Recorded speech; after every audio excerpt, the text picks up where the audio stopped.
So today we're going to talk about when mom or dad have been injured and they went to the hospital and they're going home. What steps do we need to take to help them be at home safely and to get the resources that they need to be able to be safe at home? We were contacted by a family when mom was in the hospital.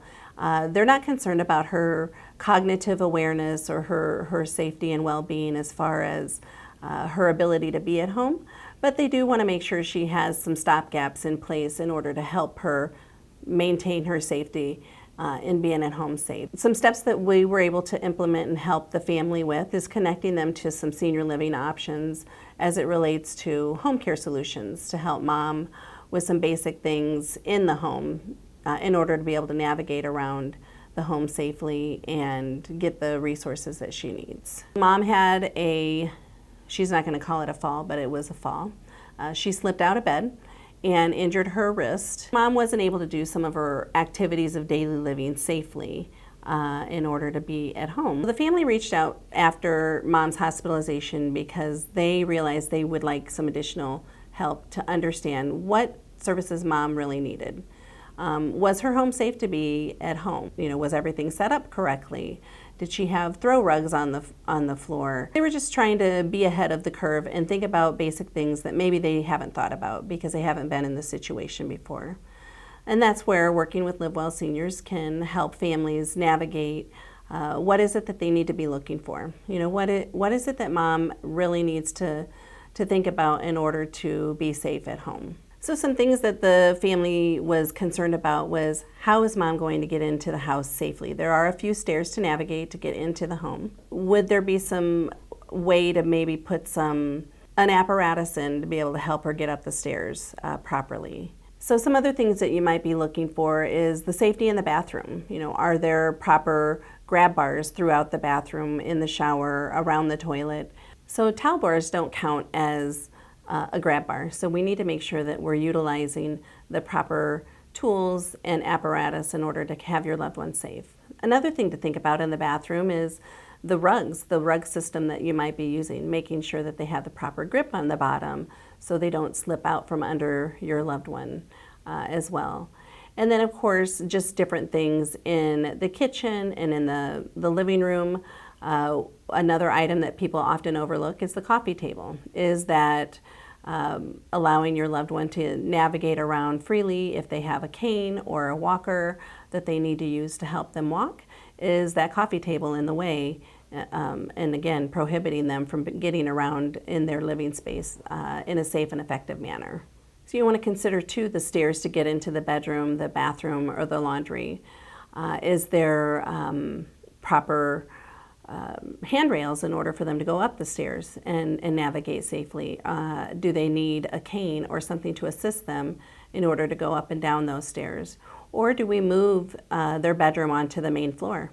And if there's a main floor bathroom, they could essentially just make all of their living space on the main floor in order to be able to be safe and not have to navigate those stairs at all. And then what about the laundry? A lot of times laundry rooms were built in the houses and put in the basement. Is there a way to bring the laundry up to the main level? Then that way your loved one is not going down into the basement. Or is that a situation where you're going to implement utilizing some home care services or even family when they come over to do a load of laundry for your loved one? Because of this particular injury in their arm, this family wasn't able to cook their meals, open up cans, things of that nature. So the family had to prepare or have their home care provider prepare meals that would be helpful that mom could put in the microwave. So this wasn't a permanent situation. They knew mom would be able to heal and recover. She could do most of her activities of daily living herself. There were a few things that they were concerned about. So they felt confident in being able to bring in some home care services temporarily in order to provide the care needs that mom needed to be safe and get the cares that she needed in order to, be successful at home safely. So some of the things that the home care provider was able to do were basic meal preparation. They were able to prepare any meals that mom could open up safely and effectively with the limitations of her arm. The home care provider also was able to do laundry. Since the laundry was in the basement, they were able to do the laundry for mom and change her linens and things of that nature too. Again, this is an opportunity to help mom stay at home and do the things that she can so she can remain as independent as possible, but get the assistance that she needed in order to be safe and secure. And one other thing that I think is important to note is because mom did have a fall out of bed, the family felt better if she had a device that would be worn on her. So if she did have another fall, she would be able to push her button and get help if she needed it. Home care can help with a lot of things if you find yourself in this situation. Again, home care is going to help you with basic activities of daily living, bathing, dressing, medication reminders.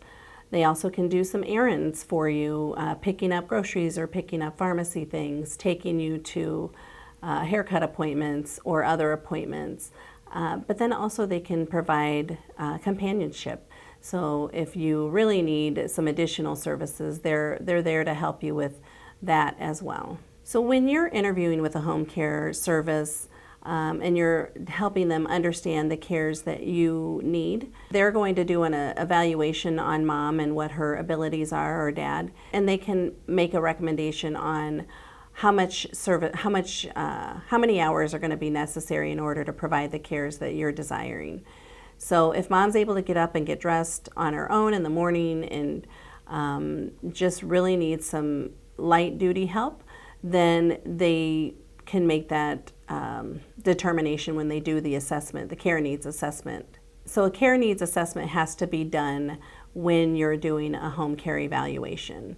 And that's going to help you identify how many hours of service you might need. I think initially people have an idea that they want to do these services themselves, which is fine.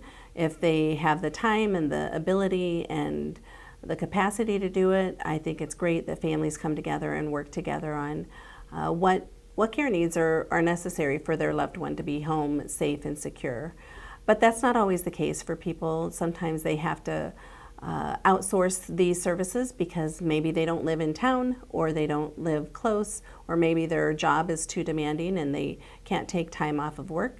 Those are things that you just have to take into consideration when you're making sure that your loved one gets what they need, whether you provide it yourself or you outsource it with a home care agency.